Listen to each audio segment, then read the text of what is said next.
Frequency Podcast Network. Stories that matter, podcasts that resonate.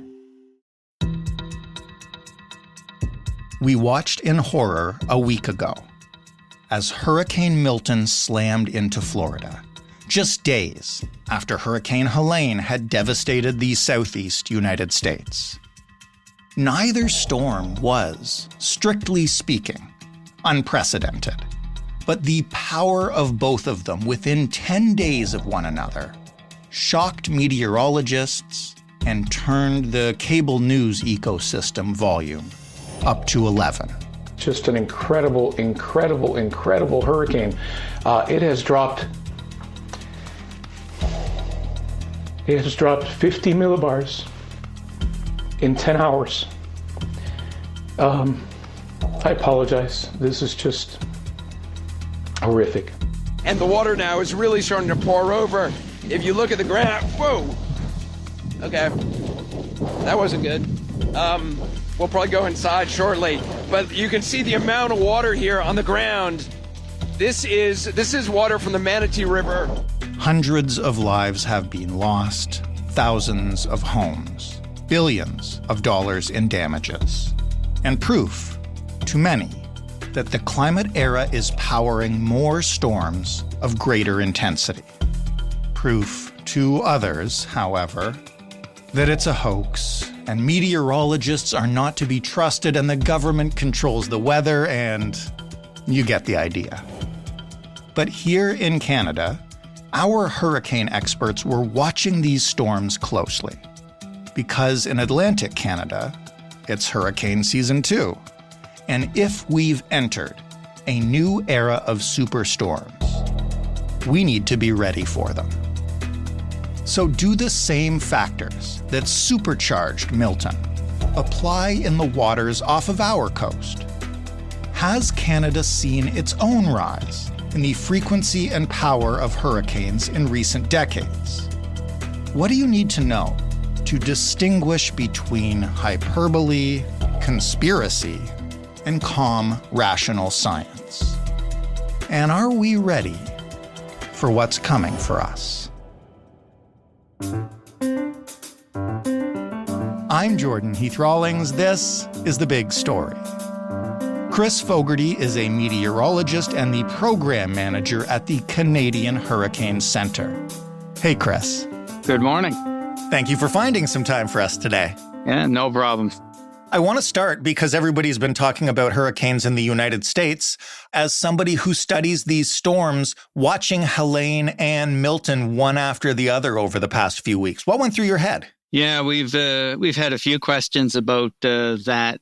You know, when's the last time two of these big storms hit the same general area back to back? And we started to look back into our record books, and it's not totally unheard of. There have been some cases in the past, but, you know, it's kind of like a once every 30 years sort of thing where one area will get like a double whammy like that.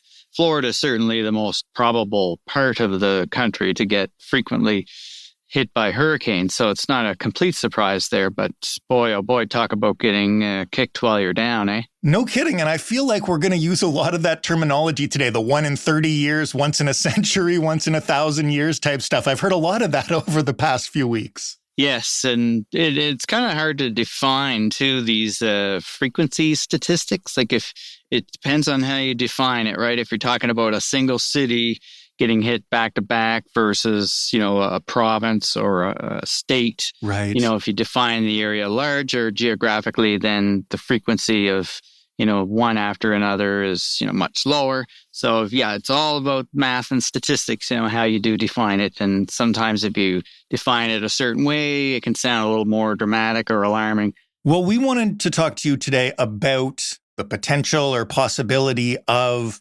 Canada seeing these kinds of storms in the future. And before we get into that, maybe you can just explain to us what your job is at the Canadian Hurricane Center. Like, what exactly do you do?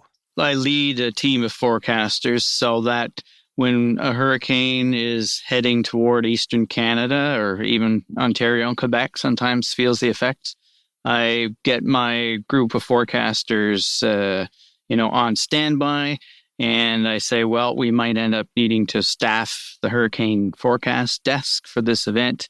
And there'll be actions in sort of a 24/7 mode. And the Canadian Hurricane Center was established back in the late 80s after a couple hurricanes, in particular Gloria in 1985, affected Eastern Canada. And we didn't have much expertise in Canada of hurricane prediction. So that's when the Canadian Hurricane Center was established back then, to have a group of forecasters like myself and others to, focus on these particular storms and explain to Canadians what it means when one of these storms heads our way. And before we get into the potential in Canada, a lot of the focus around the U.S. storms was on Hurricane Milton in particular. And people were so worried about, how quickly it strengthened. Can you just tell us what, if anything, you found unique about that storm and what you took away from watching it?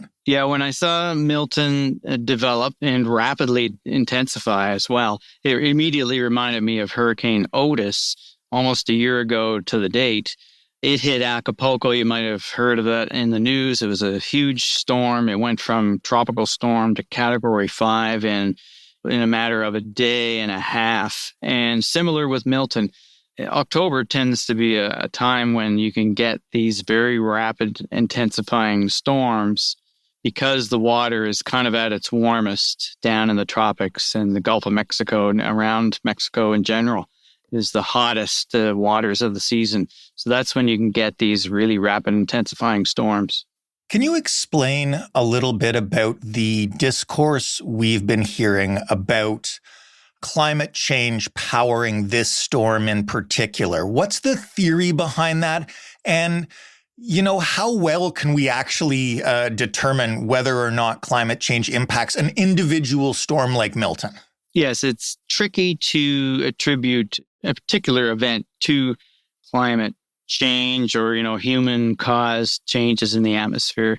On a larger scale, if we look at a collection of storms, or if we start looking at all the numbers and add up the rainfalls and things like that, we can kind of make some inferences.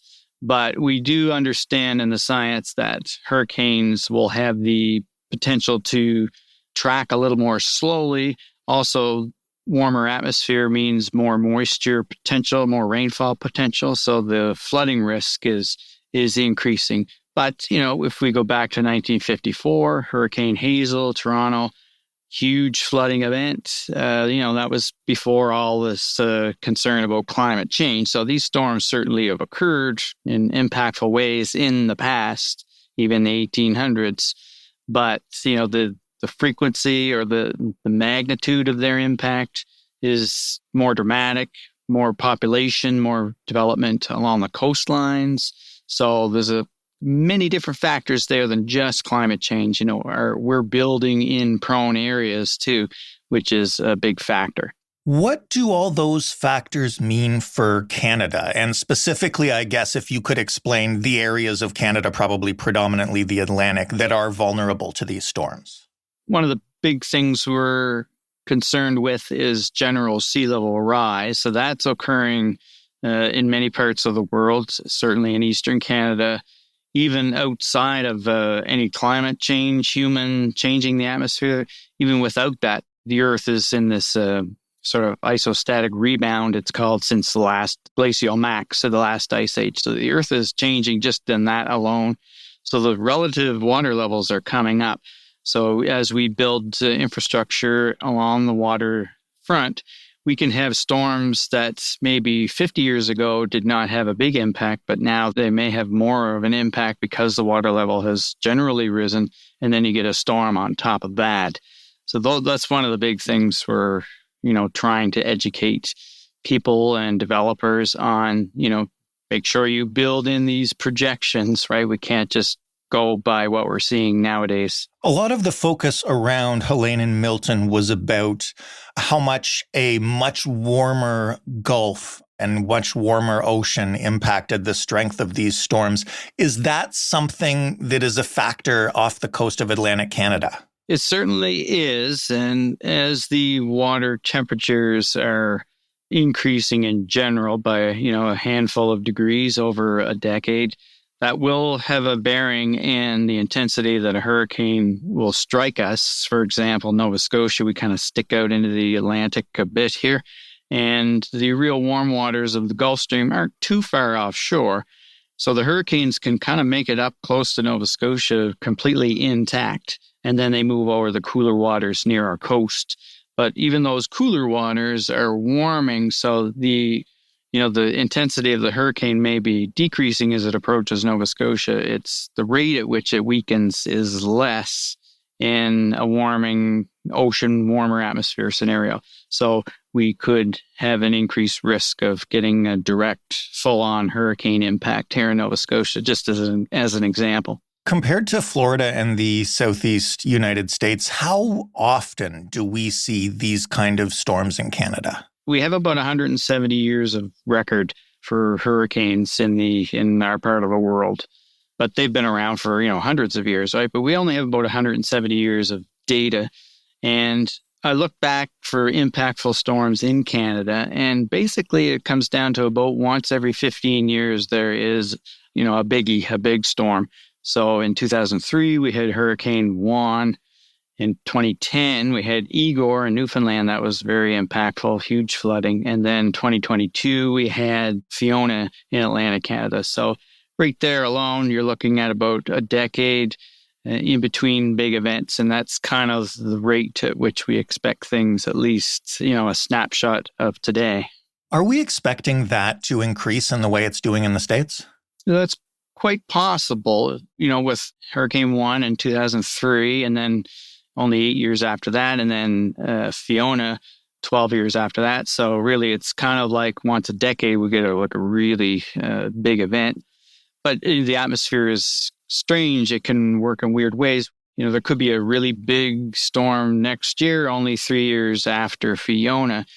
The atmosphere won't obey that strict, 10 to 15 year frequency. You might get, just like Florida got Helene and Milton back to back, within a couple of weeks. Sometimes storms like that would be, several years apart. There was a period in Florida from 2005 to 2017, 12 years, where they didn't have any major hurricanes category 3.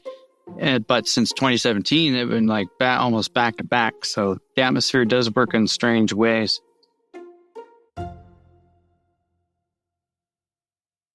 You are speaking so calmly and rationally about this when for the past 3 weeks, I feel like almost everything I've heard about hurricanes has either been terrified or dismissive. How do you feel about the discourse around these storms recently? Yeah, when we can kind of get caught up, I guess, and, as they're happening, it's, very dramatic, and things can feel like on a trend towards chaos because so much has happened in a short period of time. We had a very quiet period through the middle of the hurricane season when we normally would expect a lot. And then the atmosphere and the ocean system will kind of kick into action to balance out. They always try to reach a state of equilibrium. So if you go for a long period without any storm activity, that's kind of a harbinger of, okay, something's going to give. The atmosphere is going to produce a storm to balance itself out. Otherwise, the Earth would continue to warm, at the equator excessively, right? If there was no weather systems to balance out the temperatures. As a meteorologist, have you been following any of the threats, the disinformation, the claims that people in the United States are controlling the weather and sending hurricanes at politically expedient targets? I mean, meteorologists in the States are getting death threats. Have you seen this? I've heard some of this stuff in the news and from colleagues, stories. We, as scientists, we try to remain very objective and stick to our scientific principles. And, keep our heads down and keep doing our work. We try not to let this other noise, sometimes we'll refer to it as, even in the social media realm, as we're producing our forecasts as government agencies, we're very disciplined and orderly, and we try to be very pragmatic as well, without hyperbole, very to the point. But meanwhile, we are seeing a lot of this other noise and dramatic forecasts that are filled with maybe excessive hyperbole. So it's a challenge for us. We're doing the forecasting, the science, the meteorology, but then there's the non-meteorological factors, the hype, and all this other stuff that goes on that we try to ignore, but we do, we know it's out there. How does that make you feel? Because I feel like and I ask this to a lot of scientists and experts we have on this program, like there should be nothing more objective and factual and accepted than like weather forecasts from professional meteorologists, right? Like that should be the opposite of political, and yet now it is. Yes, and the best thing we can do as government weather agencies is to stay the course, stay very focused on what we do, and keep providing people that consistent message. Over time, they'll see that, well, when we look at the forecasts coming from the Federal Weather Agency, that they deliver it in this very consistent style. And if they start to, use very concerning language, or predicting something very impactful, then people will heed that. Mm-hmm. And they need to as well filter out some of this other distractions or, hyperbole that sometimes comes with this job. It's tricky though, right? It's tricky to sort of filter that other stuff out. Let's leave that stuff to the side for now. We've talked about what the storms might look like in the future. You mentioned earlier that stuff like development and where we build stuff needs to be taken into account, or how we build it. Yes, and we will sometimes work with, we do have partnerships with provinces and municipalities and cities, and we'll work together on providing them some guidelines as to trends, or, you want to build this dock or that pier to this, standard, right? To project into the future what, impacts might be there. Another thing, too, with the sea level rise is that everything in the Bay of Fundy here in Nova Scotia is amplified at the head of that bay. So if you get a 10 centimeter rise in sea level overall, the magnitude of that rise is magnified up in around the Amherst area. So there's a lot of concern there. If we get a big storm coming in on a high tide, when the moon and the sun are all lined up, there could be the potential for a big, Nova Scotia become almost an island at some point. And that kind of happened about 150 years ago. So we're overdue for a big type of storm like that. Are you finding that governments and developers are eager to heed this advice and work with it? And I ask that because in the United States, after that storm, we've already seen Ron DeSantis and Rick Scott say, we're not making any changes to the development code. We don't want to discourage building. Yeah, that's a big thing. And I think it'll always occur. We still see the developments, particularly in the States, too. A lot of properties built right on the water. It's 99% of the time, it's beautiful, calm, tropical oceans, but you get these storms that's, that 1% of the time, and it could mess everything up.